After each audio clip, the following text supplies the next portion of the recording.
Hey, what's up, good people? It's Professor Coneal here again for another video on my YouTube channel. Second one, we the second one.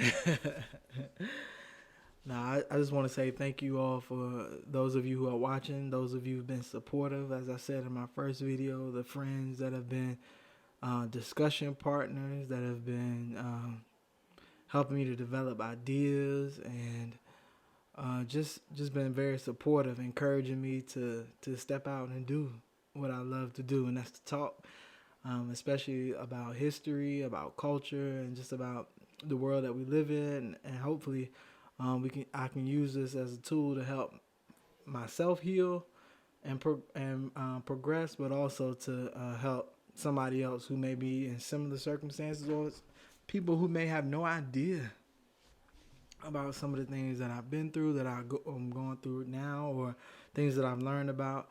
I just want to use this as an opportunity to share with everyone. So I just want to really jump right into it today.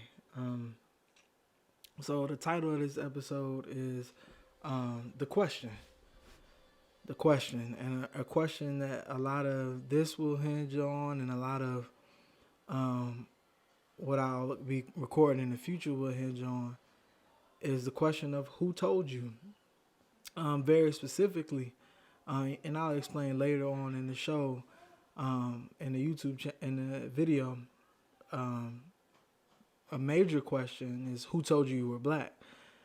I don't know if people understood that from the first video, but the question I'm gonna talk about the question who told you and who told you were black after I tell a story, and then it'll make a little more sense. All right, so um, for a while, I've been studying and learning and listening and growing and talking about and writing about and just working through a lot of issues as it relates to race. And I've discovered a lot of new things. There's been a lot of repetition, and there's been moments of hopelessness and hopefulness. But anyway, let's dive right in. So back in 2013, that's the year I turned 21. In July of that year, I had the opportunity to travel to Singapore as a part of the Baptist World Alliance youth conference. I grew up in a Baptist church, and so they supported me going, and they helped fund the trip. And I also joined with another group of youth at another church, local church from back home, and we all went to the conference together. Great experience. I love Singapore, by the way. I can't wait to go back for a visit. Anyhow, so I remember one thing that I remember that really stood out to me in 2013 was that the first newspaper that I did see while I was there, on the front page there was a picture of different people, and it said, and the headline was "Race Not a Problem in Singapore." I had never seen anything like that. I mean, especially growing up in the United States, race is the history of the United States. From beginning to current events, race has been at the center of the United States. History, folklore, everything. So it really was perplexing for me, because we were also in the midst of, we had, the year prior, we lost Trayvon Martin to a person who claimed to be neighborhood watch, but he needed to be watched. He needed to be watched, and somehow, some way, a young man carrying Arizona iced tea and a pack of Skittles was gunned down on his way home. So fast forward to 2013, I'm in Singapore, and I'm looking at this newspaper, and I'm just like, wow, must be nice to live in a place where race is not a problem. And I think at that point, I mean, that really heightened my senses as it relates to a global take on race. Now, did I know that African people and descendants of Africa have been oppressed across the globe? Absolutely. But I just did not understand that. I didn't know that people were talking about race in such a way, especially in 2013. I thought the United States pretty much had that conversation on lock. I was green. I had just turned 21, and I also had just finished college, and I knew race was a huge problem, and that there a lot of commerce was made off of race and the backs of African people as we've been spread throughout the diaspora. But I just had no idea that race was actually still a problem. And in hindsight, I know now that seeing something like that in a newspaper is propaganda, more than likely. This is not me trying to come against Singapore necessarily, but it was just interesting that they had to put that on the front page of the newspaper. So that's 2013. 2014, we lose Michael Brown. And that's when Ferguson erupts.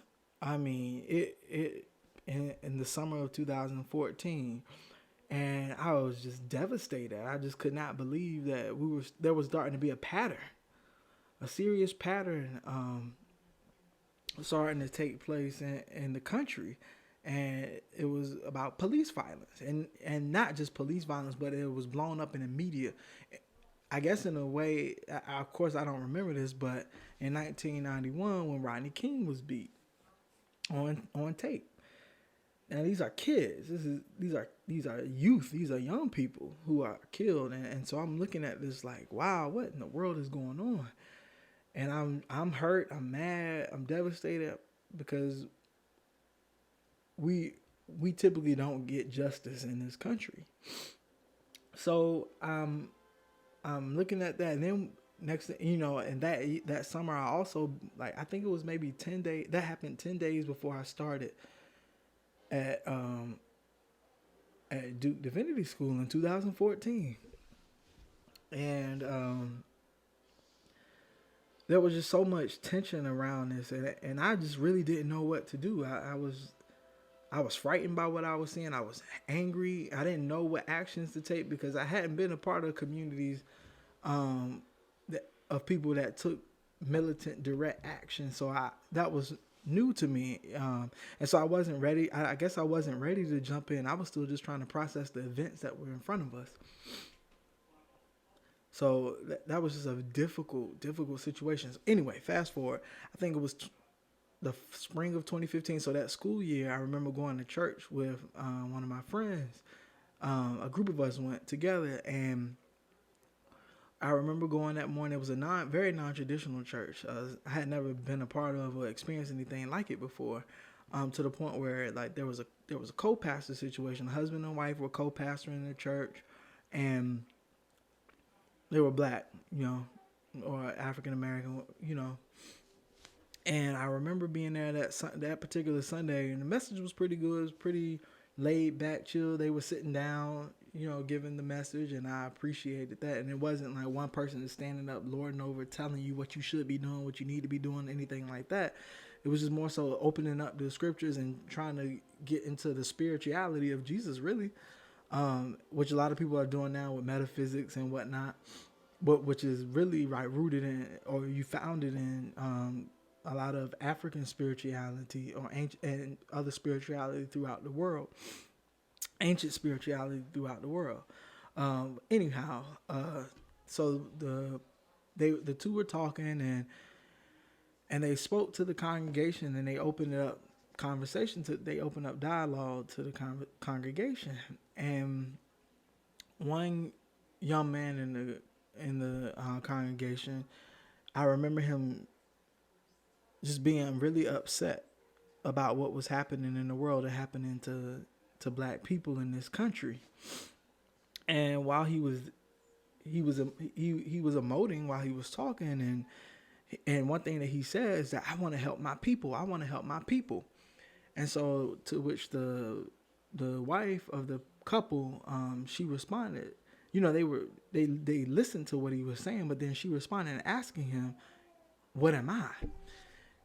And the significance of that question is that she had vitiligo, so some of her color, if you're familiar with vitiligo, some of her color was fading. So she kept telling him to look at her hand, and his response was that you're black, you're black, you're black.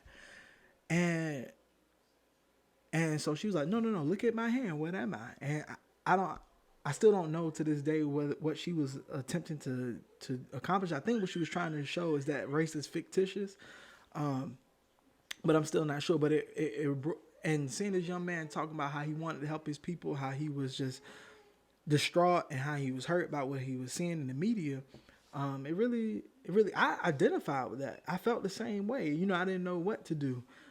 I tried to speak out at times. I went places that I thought, that I knew to go, or I talked to people trying to get them more aware, people around me trying to make them more aware, or just trying to gain insight about what they believe. And in that, I remember just this question rising in my spirit: who told you you were black? And it wasn't an anti-black statement. It wasn't to say that I was abandoning my race.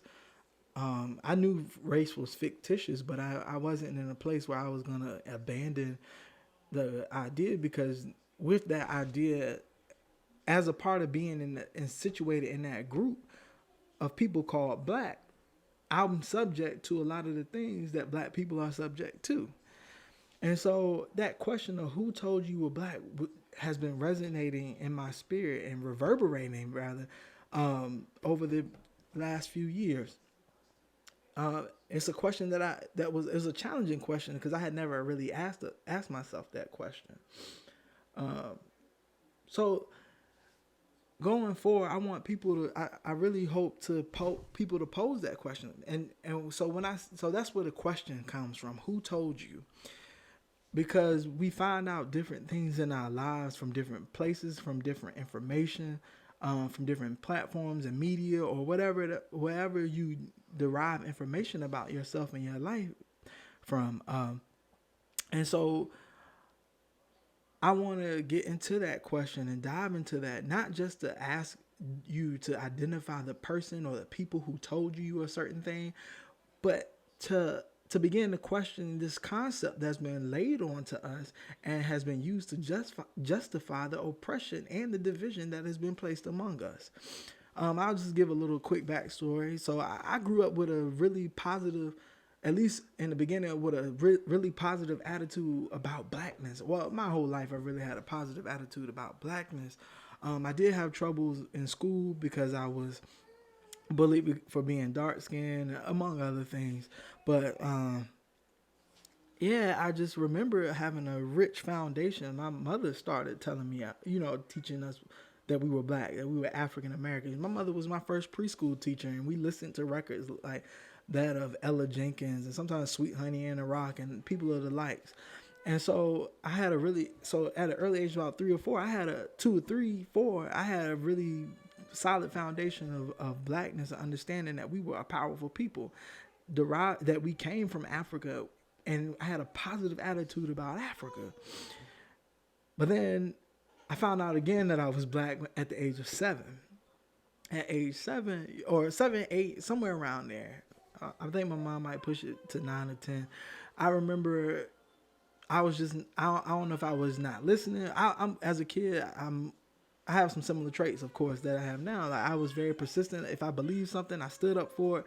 And if I felt the way about something, I was going to let you know that. And I was doing that thing.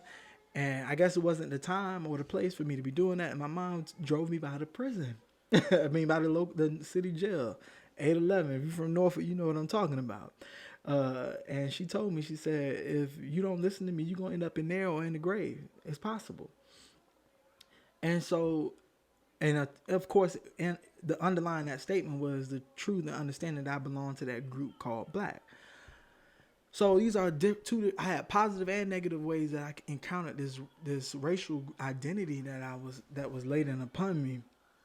And so, and translated into 2013, when I see that on the race not being a problem in Singapore and all these other things, it's brought these questions out. So throughout the videos, you'll start seeing me questioning these things and laying some theories out, or not even just theories, because it's not all about theory, but just talking about some of my experiences, and hopefully you can relate to them. If you have questions or comments, please feel free to leave it in the bottom. I got to cut this part off because the YouTube is saying 15-minute limits in the beginning, so I'm just starting out. I'll see you next time. Peace.